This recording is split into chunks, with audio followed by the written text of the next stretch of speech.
So hello everyone, this is doctor Monisha and welcome back to my channel self learning. आज हम बात करेंगे UGC NET के journal paper की सेकंड यूनिट के बारे में। फर्स्ट यूनिट तो कंप्लीट हो चुकी है। आई होप कि आपने वो क्लासेस अटेंड की हैं। अगर नहीं की हैं तो आप प्लीज रिकॉर्डेड वीडियोस देख सकते हैं, क्योंकि आज से हम सेकंड यूनिट स्टार्ट करने वाले हैं। जो भी स्टूडेंट्स हमसे जुड़े हुए हैं उन सभी को पीडीएफ भी मिल चुके हैं टेलीग्राम चैनल पर। अगर अभी तक आपने ज्वाइन नहीं किया है तो प्लीज कर लीजिए टेलीग्राम चैनल, और बाकी सारे जो हमारे सोशल मीडिया के हैंडल्स हैं उनकी सारी डिटेल्स आपको यहाँ नजर आ रही होगी। और अब हम बात करेंगे आज सेकेंड यूनिट के बारे में। अभी तक अगर चैनल को सब्सक्राइब नहीं किया है तो कर लीजिए, क्योंकि यहाँ पर हम क्वालिटी कंटेंट के बारे में बात करते हैं, जो कि नेट की प्रिपरेशन को ध्यान में रखते हुए मैंने बनाया है। So yes, we are live now, और आज सभी को मेरा गुड इवनिंग, नमस्कार। आप सभी इस चैनल से जुड़े, इसके लिए आपका बहुत बहुत धन्यवाद। चलिए स्टार्ट करें आज का वीडियो, जिसमें हम बात करेंगे रिसर्च एप्टीट्यूड के बारे में। तो रिसर्च रिसर्च एक बहुत इंपॉर्टेंट टॉपिक है, चाहे आप जनरल पेपर की बात करें या एजुकेशन के पेपर की बात करें, क्योंकि हमारा मेन पेपर जो है वो एजुकेशन है। रिसर्च एक ऐसा टॉपिक है जो कि हमेशा पूछा जाता है। और चूंकि जनरल पेपर की बात कर रहे हैं तो जनरल पेपर में सेकेंड यूनिट है, तो कम हर एक यूनिट से क्वेश्चन आने हैं। तो इस यूनिट से आपको क्वेश्चन आएगा, 100% श्योर बात है।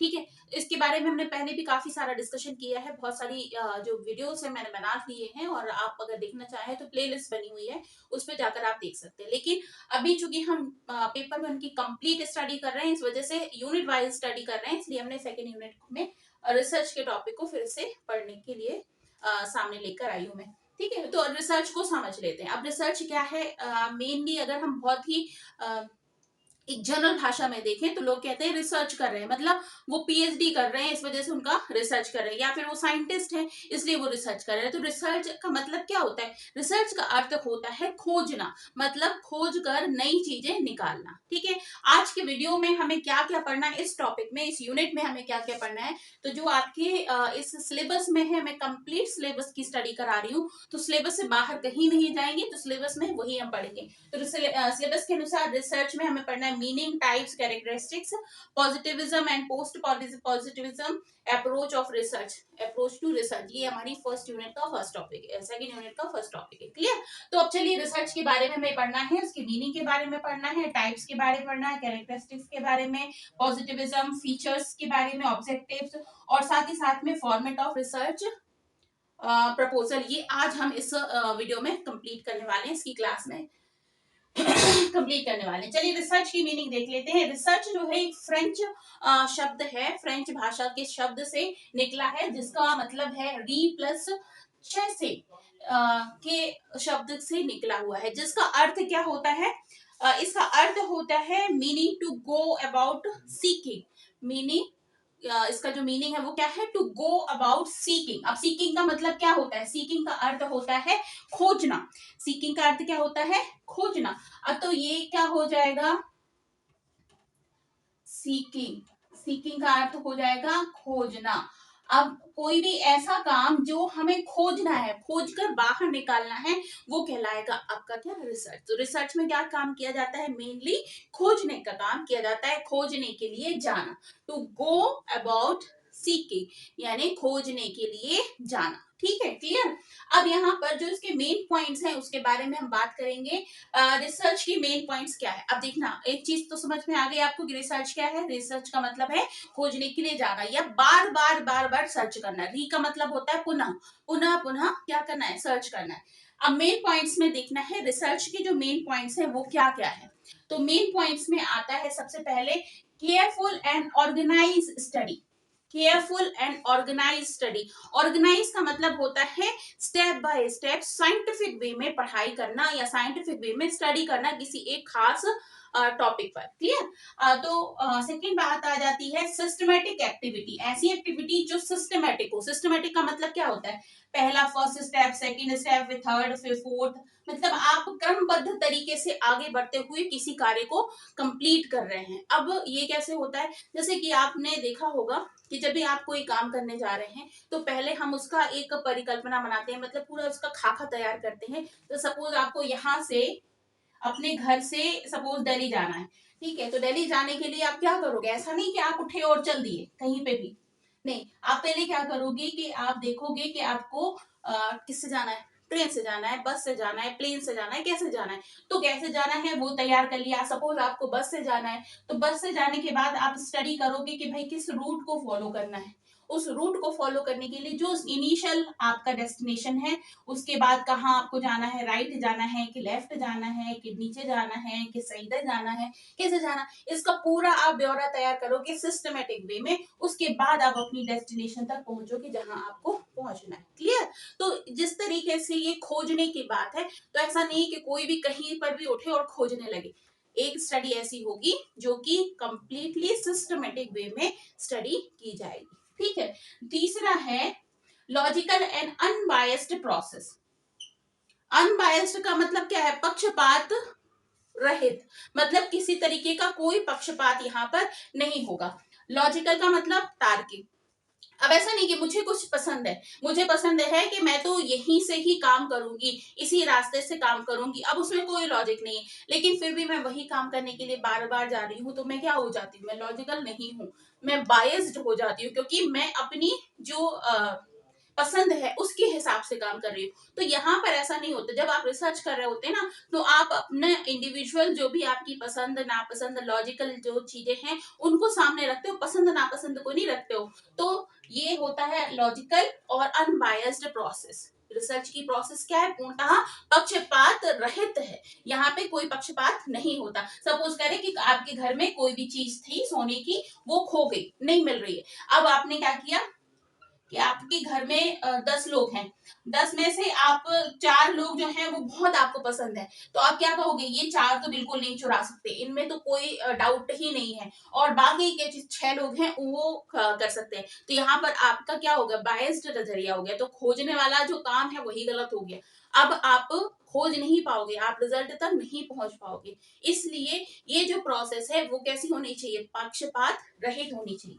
नेक्स्ट है इनहेंसमेंट नॉलेज। इससे आपकी नॉलेज में बढ़ोतरी होती है। इनहेंसमेंट होता है जब आप कुछ खोजते हैं, खोजने के बाद कोई रिजल्ट्स निकलते हैं, कुछ फाइंडिंग्स आती हैं, उससे आपके जो भी आपकी समझ है, आपका कॉग्निटिव डेवलपमेंट होता है, आपकी समझदारी की बढ़ोतरी होती है। नेक्स्ट आता है इंटेलेक्चुअल इंक्वायरी। यहाँ पर आपकी बौद्धिक इंक्वायरी बढ़ती है। इंटेलेक्चुअल इंक्वायरी का मतलब हो जाएगा बौद्धिक स्तर पर आपकी समझ बढ़ती है, क्वेरीज बढ़ती है।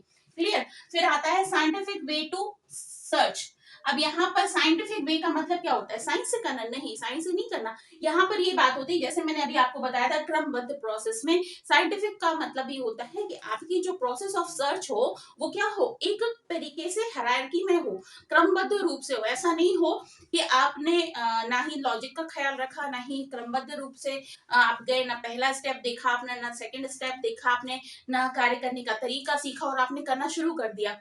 तो साइंटिफिक वे का मतलब होता है कि आपका जो पूरा कार्य हो वो सिस्टमैटिक वे में हो, लॉजिकल हो, अनबायस्डली हो। ठीक है। फिर आता है सॉल्विंग कॉम्प्लेक्स बिजनेस प्रॉब्लम। बहुत सारी ऐसी प्रॉब्लम होती हैं जो कॉम्प्लेक्स होती हैं, जो बहुत ही क्लियरली समझ में नहीं आती हैं। उन प्रॉब्लम को कैसे सॉल्व किया जा सकता है, उसमें भी रिसर्च की जाती है। बिजनेस की कॉम्प्लेक्स प्रॉब्लम को सॉल्व करने के लिए भी रिसर्च किया जाता है। तो बात समझ में आई आपको। यहाँ तक अगर कोई भी दिक्कत परेशानी हो, कुछ दुविधा हो, तो आप मुझसे कमेंट सेक्शन में पूछ सकते हैं। ठीक है। जवाब देना पॉसिबल नहीं होता है, तो मैं आपको जो नेक्स्ट सेशन होगा उसमें उन क्वेश्चंस के आंसर जरूर दूंगी। तो आप बेझिझक अपने क्वेश्चंस इसमें पूछ सकते हैं। अभी भी पूछ सकते हैं, जब आपका ये वीडियो कंप्लीट हो जाता है उसके बाद भी पूछ सकते हैं। तो ये अप टू यू है ना। चले आगे बढ़ते हैं हम कि इसमें हमें आगे क्या पढ़ना है। तो आगे हमें पढ़ना है टाइप्स ऑफ रिसर्च। क्या पढ़ना है, टाइप्स ऑफ रिसर्च, कितने प्रकार की रिसर्चेस होती है। ठीक है, चलिए आगे बढ़ते हैं। चलिए, तो आप देख लेते हैं हम कितने प्रकार होते हैं रिसर्च की। ठीक है। तो देखिए, फर्स्ट होती है फंडामेंटल रिसर्च, जिसको हम कहते हैं बेसिक अनुसंधान। रिसर्च का मतलब क्या होता है, अनुसंधान। अनुसंधान का अर्थ होता है खोजना। ठीक है। तो बेसिक यानी कि बहुत ही बेसिक रूप में जो फंडामेंटल वे में आप सीखते हैं या समझते हैं या अनुसंधान करते हैं, उसको कहते हैं फंडामेंटल रिसर्च, जो कि बहुत ही माइनर लेवल पर होती है, बेसिक होती है ना। और उसके बाद आती है आपकी अप्लाइड रिसर्च, जिसको कहा जाता है अप्लाई करना, मतलब कोई भी चीज है फंडामेंटल रिसर्च के जो भी स्टेप्स होते हैं वो अप्लाइड रिसर्च में भी आते हैं, लेकिन इससे आउटकम्स जो निकलता है वो क्लियरली समझ में आता है, अप्लाइड रिसर्च। फिर आती है एक्सपेरिमेंटल रिसर्च। एक्सपेरिमेंटल रिसर्च का मतलब होगा ऐसी कोई भी अनुसंधान करना जिसमें आपको प्रयोग करने पड़ रहे हैं। प्रयोग में मतलब जैसे लैब में आप प्रयोग कर रहे हैं, एक्सपेरिमेंट कर रहे हैं, उस एक्सपेरिमेंट के बाद में आपको रिजल्ट मिल रहा है। सपोज करते हैं जब H2O की बात करते हैं, यानी कि पानी बनाया जा रहा है, तो हाइड्रोजन के 2 मॉलिक्यूल्स होते हैं, ऑक्सीजन का एक होता है, दोनों मिलते हैं, उसके बाद पे पानी का निर्माण होता है, वाटर का निर्माण होता है। यानी कि ये एक पूरा प्रोसेस कहाँ कहाँ किया गया, लैब में किया गया, एक्सपेरिमेंट की फॉर्म में किया गया, तो ये कहलाएगी क्या आपकी एक्सपेरिमेंटल रिसर्च। फिर आती है x post facto research. X post facto research का मतलब अलग से भी एक क्वेश्चन आता है एक्स पोस्ट फैक्टो का। जब कोई काम घटना घट चुकी होती है, सपोज एक एक्सीडेंट है जो हो चुका है, ठीक है, अब एक्सीडेंट होने के बाद उस एक जो भी एक जगह है जहां पर ये घटना घटी हुई है, जो क्राइम सीन होता है, जिस तरीके से क्राइम सीन की चेकिंग होती है, जांच होती है, तो एक घटना है जो घट चुकी है, घटना के बाद में आप जाकर वहां इन्वेस्टिगेट ये करते हैं कि ये घटना क्यों घटी, क्या रीजन हो सकता है, क्या एक पॉइंट हो सकता है, कौन कौन इसमें इन्वॉल्व हो सकते हैं। मतलब ये एक अकेले एक्सीडेंट की बात नहीं, कहीं पर भी कोई भी घटना जो है वो घट चुकी है, उसके बाद उसके बारे में डिस्कशन किया जा रहा है, तो या फिर उसके बारे में जांच की जा रही है, वो कहलाएगी एक्स पोस्ट फैक्टो रिसर्च। फिर आती है क्वालिटेटिव एंड क्वांटिटेटिव रिसर्च। अब ये क्या है, गुणात्मक और संख्यात्मक, मात्रात्मक या फिर गुणात्मक। क्वालिटी का मतलब किससे आता है, गुणों से।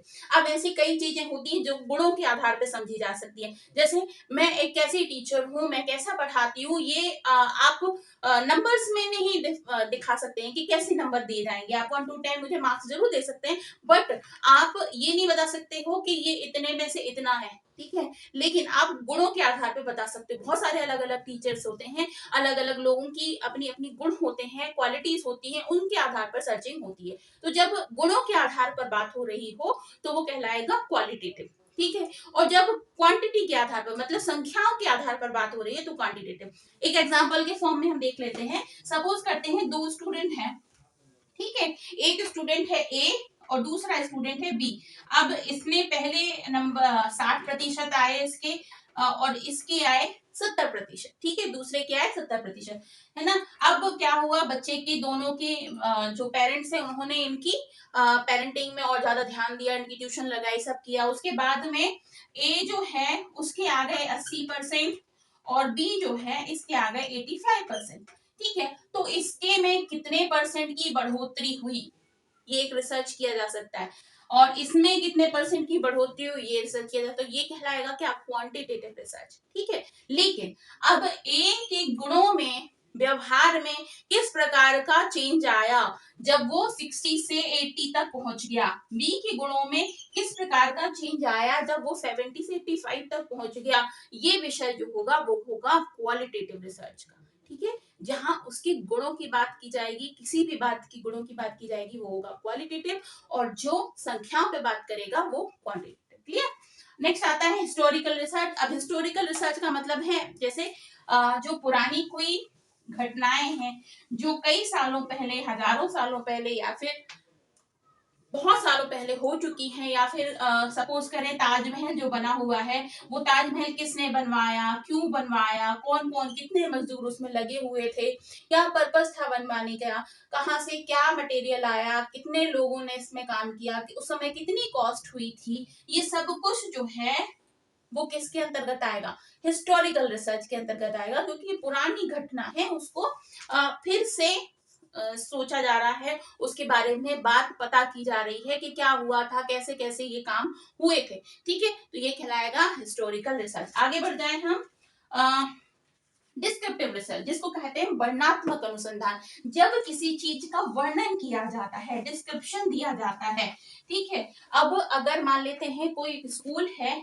जो कि बहुत सालों से स्कूल बना हुआ है, काम हो रहा है, इसमें कई सारे बच्चे हैं जो पढ़ते हैं, ठीक है, उसके बारे में आप डिटेल में बताएं कि ये जो स्कूल है वो किस तरीके से काम करता है, कितने स्टूडेंट्स इसमें पढ़ते हैं, ठीक है, उसका डिस्क्रिप्शन हो, वर्णन हो, ठीक है। सपोज करते हैं कोई एक व्यक्ति है, सपोज करें हम महात्मा गांधी की बात करते हैं, तो महात्मा गांधी ने अपने जो चाइल्ड साइकोलॉजी बात करें या फिर बाल मनोविज्ञान की बात करें या फिर उनकी जो बेसिक शिक्षा है उसके बारे में बात करें, तो कोई भी चीज का जब हम डिस्क्रिप्शन देते हैं, कंप्लीट वर्णन करते हैं, तो वो कहलाती है क्या, डिस्क्रिप्टिव रिसर्च। क्लियर। अब आता है इसके बाद में कई और पार्ट भी आते हैं, क्रॉस सेक्शनल रिसर्च होती है, इसके बाद में एनालिटिकल, जब हम क्या करते हैं, विश्लेषण करते हैं किसी चीजों का, और उसके बाद में लॉन्गिट्यूडनल रिसर्च।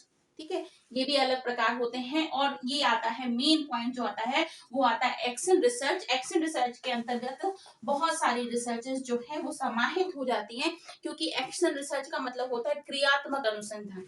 जब हम एक निश्चित क्रम में क्रिया करके कोई एक अनुसंधान करते हैं और उसके बाद हर एक स्टेप को फॉलो करते हुए कोई अनुसंधान करते हैं, तो हमारा जो काम है, जो रिजल्ट आता है, वो बहुत ऑथेंटिक होता है, और इस अनुसंधान को कहा जाता है क्रियात्मक अनुसंधान। ठीक है, ये एक्शन रिसर्च के अंतर्गत आती है।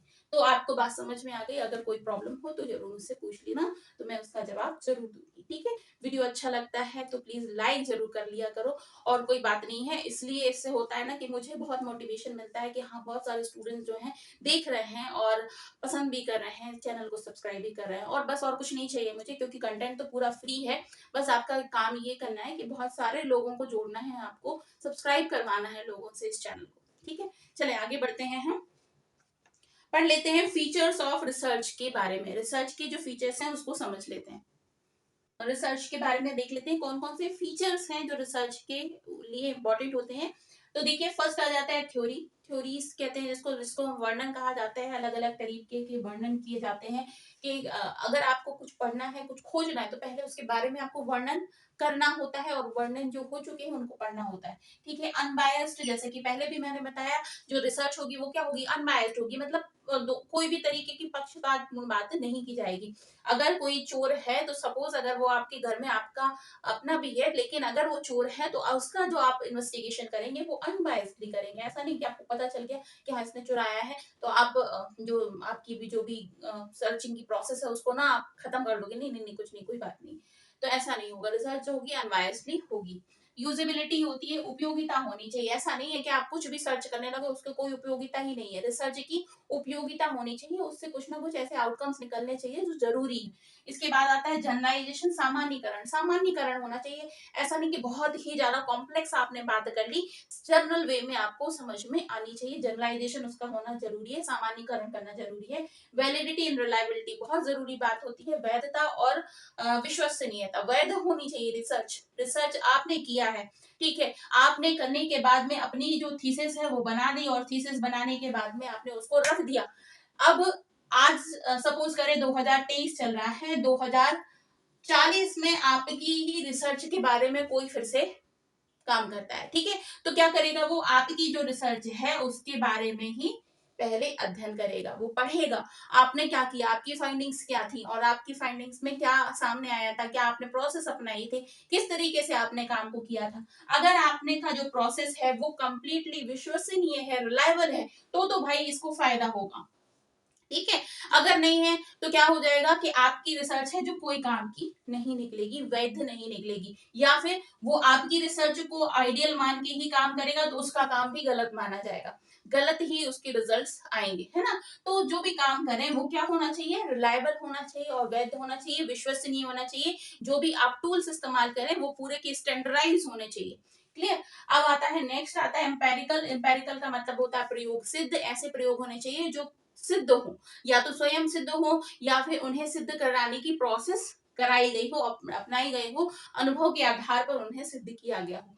फिर आता है क्रिटिकल, यानी कि गंभीर होने चाहिए। रिसर्च का जो काम होगा वो क्या होना चाहिए, कंप्लीटली गंभीर होना चाहिए। तो यहाँ तक आपको समझ में आ गया। हमने बात कर ली है टाइप्स की, हमने बात कर ली है फीचर्स की, हमने बात कर ली है मीनिंग ऑफ रिसर्च की। आगे बढ़ते हैं, अब पढ़ लेते हैं हम ऑब्जेक्टिव्स ऑफ रिसर्च क्या क्या होते हैं। चलो ऑब्जेक्टिव्स की बात कर लेते हैं भाई। उद्देश्य क्या होना चाहिए रिसर्च का, क्या उद्देश्य लेके रिसर्च की जानी चाहिए। तो जब भी हम कोई काम करते हैं तो उसके पहले जो हमारा क्या करना पड़ता है। यदि मान लेते हैं आपको कोई काम करना है तो आप क्या काम करें, किस तरीके से आप काम की शुरुआत करेंगे। पहले तो ये कहेंगे कि भाई करना क्या है, ठीक है, पहली बात हो गई। करना क्यों है, दूसरी बात होगी। करना कैसे है, तीसरी बात होगी। किस प्रकार से करेंगे हम, ये भी बात होगी। कौन कौन सी चीजों का उपयोग करते हुए काम को करेंगे, ठीक है। और उसके बाद ये बात है कि इसका करने से क्या फायदा होगा। तो भाई सारी ही चीजों के बारे में जब सोच लेते हैं तब हम कोई काम करते हैं। इसी प्रकार से जब रिसर्च की बात की जाती है तो पहले इसकी उद्देश्यों का निर्धारण करना बहुत जरूरी होता है कि भाई करना है तो क्यों करना है।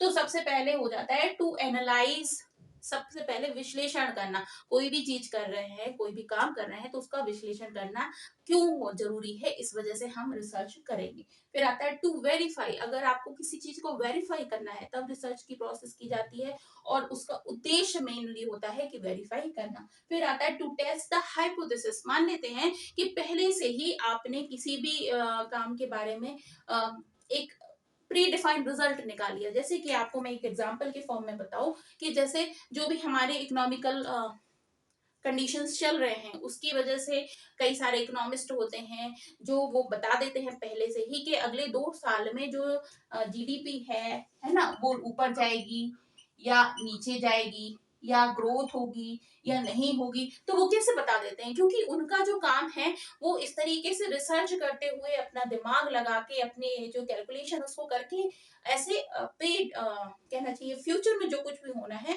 उसका प्री डिफाइंड रिजल्ट निकालते हैं। तो उसको कहा जाएगा हाइपोथेसिस बनाना।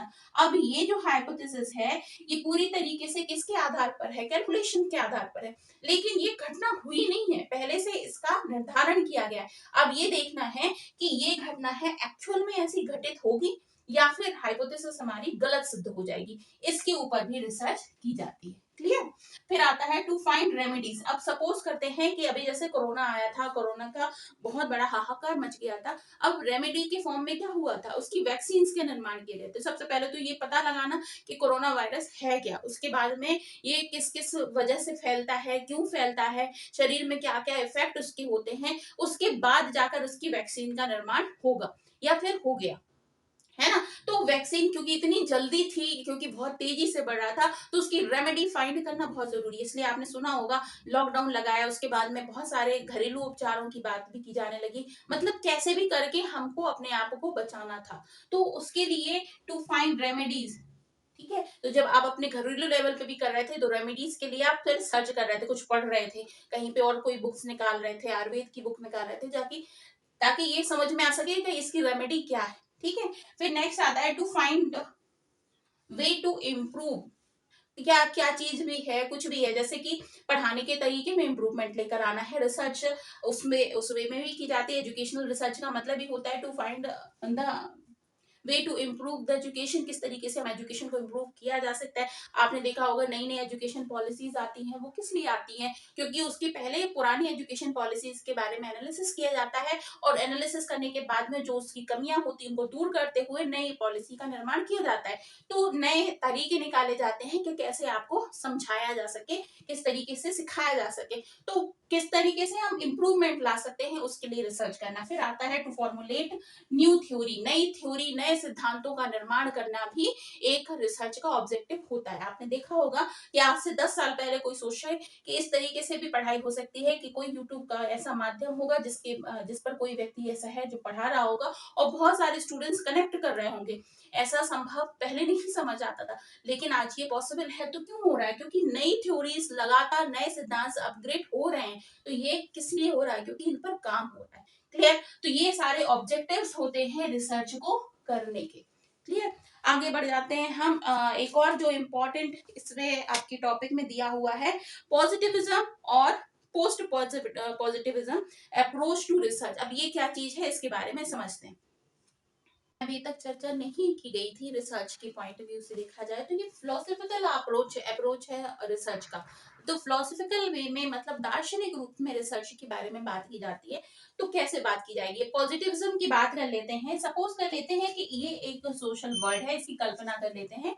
अब ये सोशल वर्ड जो है वो क्या है, अलग अलग प्रकार के एलिमेंट से मिलकर बना हुआ है, ठीक है। मान लेते हैं इस तरीके के एलिमेंट्स हैं जिनसे मिलकर बना हुआ है, इस तरीके के एलिमेंट्स हैं जिनसे मिलकर बना हुआ है, यदि इस तरीके के एलिमेंट हैं जिनसे मिलकर बना हुआ है, तो डिफरेंट डिफरेंट टाइप के एलिमेंट्स हैं जिनसे मिलकर ये सोशल वर्ड बना हुआ है। अब इसके बारे में अलग से अध्ययन करना, इसके बारे में अलग से अध्ययन करना, ये जो है इसके बारे में अलग अध्ययन करना और नतीजा निकालना कि आखिर सोशल वर्ड जो है वो किस प्रकार से बना हुआ है, उनका अध्ययन करना। ये पूरा जो संसार है, पूरा जो एलिमेंट्स है, उसको किस तरीके से सापेक्ष रूप में, प्रत्यक्ष रूप में देखते हुए उसके बारे में अध्ययन करना और उसको किस तरीके से सुधारा जा सकता है, इसके बारे में बात करना, ये आ जाएगा आपका पॉजिटिविज्म में। नेक्स्ट आ जाता है इंटरप्रिटिसिज्म।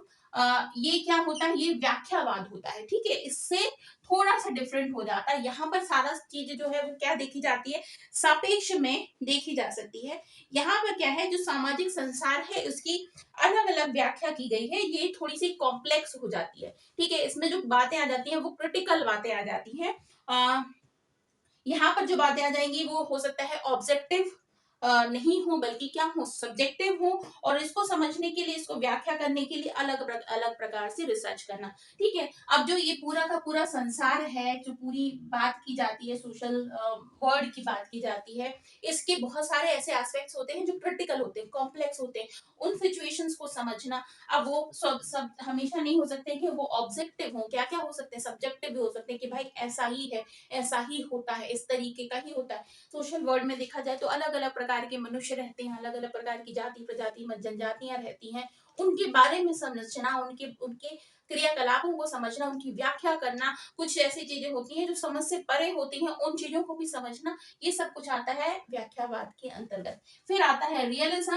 रियलिज्म में ये प्रत्यक्षवाद और इंटरप्रिटिज्म दोनों ही आता है, मतलब पॉजिटिविज्म भी आएगा और ये भी आएगा, और इनको मिलाकर जो रियलिटी बेस्ड सिचुएशंस चल रही हैं भारत में, चाहे ऑल ओवर वर्ल्ड में देखी जाए अलग अलग तरीके से, तो इसका, इसके जो आउटकम्स हैं उनका और इनके जो आउटकम है इनका, दोनों का फायदा उठाते हुए, रियलिटी को देखते हुए रिजल्ट्स निकाले जाते हैं कि आज की सिचुएशन में, आज के तरीके में, जो परंपरागत तरीके हैं वो और जो क्रिटिकल तरीके हैं वो, उन सब का निचोड़ निकाल के आज की सिचुएशन में हम किस तरीके से उसका उपयोग कर सकते हैं, रियलिटी को किस तरीके से इम्प्रूव कर सकते हैं, तो यहाँ पर इसकी बात होती है। ये एक तरीके से फिलोसफिकल अप्रोच है किसका, रिसर्च का, ठीक है। अब इसके बाद में हमको पढ़ना है फॉर्मेट ऑफ रिसर्च, किस तरीके से हम रिसर्च की प्रोसेस है उसको आगे बढ़ाते हैं, बहुत ही क्लियरली, बहुत ही अभी इस आपको मैं समझा देती हूँ किस फॉर्म में, फटाफट वाले फॉर्म में समझा देती हूँ, क्योंकि इसके बारे में हमें कंप्लीट पढ़ना होगा जब हम रिसर्च प्रपोजल के बारे में पढ़ेंगे कि एक रिसर्च प्रपोजल किस प्रकार से बनता है। अभी मैं आपको बता देती हूँ क्या है कि जिस स्टेप्स जो होते हैं जो रिसर्च के लिए फॉलो किए जाते हैं। पहले तो आएगा टाइटल, वही देखा जाए तो किस विषय पर आपको रिसर्च करना है, टाइटल क्या होगा उसको समझेंगे, उसके बाद उसको एब्स्ट्रैक्ट करेंगे, उसको छान के एक बिल्कुल सटीक वे में टाइटल निकालेंगे, क्योंकि टाइटल समझना और टाइटल के बाद में उस टाइटल को बहुत तरीके से एक लाइन में डिस्क्राइब करना बहुत बड़ी काम होता है ना, क्योंकि आपके दिमाग में तो कई सारे टाइटल्स होते हैं, लेकिन उसको रिफाइंड करना एक बड़ी बात होती है। फिर आता है टेबल ऑफ कंटेंट, कौन कौन से काम करने हैं आपको, टेबल ऑफ कंटेंट करते हैं। फिर उसके बाद इंट्रोडक्शन लिखते हैं कि आपका जो काम है वो किस वे में होगा, उसका इंट्रोडक्शन आप पूरा प्रॉपर लिखते हैं। फिर रिव्यू ऑफ लिटरेचर, उस विषय पे कितने काम पहले हो चुके हैं इसके बारे में डिस्कशन होता है, उसको रिव्यू करते हैं आप। फिर आता है रिसर्च मैथोडोलॉजी, किस प्रकार से रिसर्च करेंगे आप, पूरा प्रोसेस करना, कौन कौन से टूल्स होंगे, क्या हाइपोथेसिस बनेगी, किस तरीके आप स्टैटिक्स लगाएंगे, उसके बाद में कौन कौन से आप ग्राफ वगैरह ये सारी चीजें कहाँ जाके सर्वे करेंगे, सैंपल क्या होगा, पॉपुलेशन क्या होगी, उसके बाद में कौन सी रिसर्च की मेथड होगी जिसका आप उपयोग करेंगे, ये सारी चीजें आपकी रिसर्च मैथोडोलॉजी के अंतर्गत आती हैं। फिर आ जाता है टाइम शेड्यूल, टाइम का शेड्यूल करना बहुत जरूरी होता है, कितने समय में आपको रिसर्च को कंप्लीट करना है। उसके बाद फिर लास्ट में आती है आपकी फाइंडिंग्स, ठीक है, रिजल्ट्स जो होते हैं वो फाइंडिंग्स आती है। इसके बारे में और आगे डिटेल फर्दर हम पढ़ेंगे। तो ये हो जाता है रिसर्च एप्टीट्यूड। अब हम कल जो बात करने वाले हैं, क्योंकि आज की क्लास यही ओवर करते हैं, कल जो हम बात करेंगे वो बात करेंगे मेथड्स ऑफ टेक्निक्स के बारे में, सॉरी, मेथड्स ऑफ रिसर्च के बारे में बात करेंगे, रिसर्च की कौन कौन सी मेथड्स होते हैं उसके बारे में बात करेंगे। तो भाई आज की क्लास को करते हैं यहीं फिनिश। अगर अभी तक आपने चैनल सब्सक्राइब नहीं किया है तो प्लीज कर लीजिए, आपसे और कोई अपेक्षा नहीं है, मेरी क्लासेस तो कम्प्लीटली फ्री हैं, लेकिन इतना जरूर मैं आपसे चाहती हूँ कि आप चैनल को सब्सक्राइब करें और जितना ज्यादा से ज्यादा है लोगों तक पहुंचाएं। एजुकेशन का अगर आपका पेपर है, अगर आपका जो मेन विषय है वो क्या है, एजुकेशन है, तो आप मेरे साथ जुड़ सकते हैं। रात को 9 बजे हमारी क्लासेस होती हैं। हमारी जो जनरल पेपर की क्लास होती है वो होती है 8 बजे, और जो एजुकेशन के पेपर की क्लास होती है वो होती है 9 बजे, हर शाम 9 बजे, हर रात 8 बजे हमारी क्लासेस होती हैं। तो ज्यादा से ज्यादा संख्या में आप मेरे साथ जुड़े। 8109394696 ये हमारा नंबर है जिस पर आप मुझे व्हाट्सएप कर सकते हैं। अगर आपको मुझे मेरे जो ग्रुप में शामिल होना है तो उसमें आप मुझे व्हाट्सएप करते हैं। साथ ही साथ में जो टेलीग्राम का चैनल है उसमें आप मुझसे जुड़ जाइए, तो जो भी आपका मैं पढ़ाती हूँ उसका पीडीएफ में उधर शेयर कर दूंगी, तो आपके नोट्स भी बन जाएंगे। रिसर्च का जो टॉपिक है इम्पोर्टेंट टॉपिक है, सारे ही टॉपिक इम्पोर्टेंट है। बात आप इतनी है कि यहाँ पर जो मैं कुछ पढ़ा रही हूँ वो सब आपके लिए ही है, आपकी ही बेनिफिट के लिए है। तो आपको बस इतना करना है कि मेरे साथ मेहनत करनी है, और मेरी थोड़ी मदद यही करनी है कि आपको ज्यादा से ज्यादा लोगों को मेरे साथ जोड़ना है, क्योंकि उससे मुझे मोटिवेशन मिलता है, बाकी और कुछ नहीं है। मोटिवेशन के लिए ही एक थोड़ा सा पॉजिटिव मोटिवेशन मिलता है। वैसे भी जरूरी होता है ना कि भाई कहीं ना कहीं से तो कोई पुश मिल रहा हो ना, जिसकी वजह से आप ये काम कर रहे हो।